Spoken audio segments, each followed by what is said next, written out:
नमस्कार, सत्यपरिचितमध्ये आपल्या सर्वांचं स्वागत आहे। मी आता सध्या आहे मीरा रोड स्टेशनच्या हिंदू स्मशानभूमी येथे आणि या ठिकाणी एक अंत्यविधी सुरू होता। जवळपास 1 तासापूर्वी एक वृद्ध व्यक्तीचा या ठिकाणी अंत्यसंस्कारासाठी त्यांना घेऊन आले आणि या ठिकाणी त्यांचा अंत्यविधी चालू असताना वरतून याचं जे हुड आहे म्हणजे चिमणी आहे ती खाली कोसळलेली आहे। सुदैवाने याच्यामध्ये कुठलीही जीवितहानी झाली नाही किंवा कोणी जखमी झाले नाही, मात्र ठेकेदाराच्या हलगर्जीपणामुळे हा प्रकार घडल्याचा बोललं जात आहे। त्यामुळे स्मशानामध्ये जे काही ही कामं होत आहेत मीरा भाईंदर महानगरपालिकेच्या माध्यमातून ते कुठे ना कुठे निकृष्ट दर्जाचं होत असल्याचं आता या सर्व प्रकरणावरून तरी ही गोष्ट समोर येत आहे। माझ्या पाठीमागे तुम्ही बघू शकता कशा प्रकारे हा जो हुड आहे तो चिमणी आहे ती वरून खाली कोसळली आहे। जवळपास इथे 6 चिमण्या आहेत।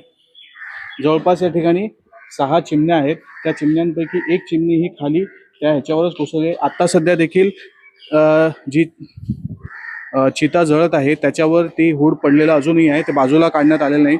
अशा प्रकारे या इकडच्या स्मशानामध्ये जवळपास 6 हुड या ठिकाणी आहे आणि या सर्वांची जी अवस्था आहे ती जीर्ण पद्धतीने झालेली आहे, कारण की हे सर्व लोखंडाचं आहे आणि याच्यामध्ये कुठे ना कुठे हे सर्व जो आहे गंजलेल्या अवस्थेमध्ये आहे, त्याच्यामुळेच हा प्रकार घडला आणि जवळपास 1 तासांपूर्वी हा प्रकार घडलेला आहे। याची माहिती इकडच्या हे जे अंत्यविधी ज्यांचा वृद्ध नागरिकांचा होत आहे त्याच्या नातेवाईकांनी ही माहिती दिलेली आहे। नेमकं याबाबत सार्वजनिक बांधकाम विभागाच्या जे अधिकारी आहेत त्यांना संपर्क करण्यात आला, मात्र त्यांच्याकडून अजून कुठल्याही प्रकारची माहिती याच्यावर मिळालेली नाहीये।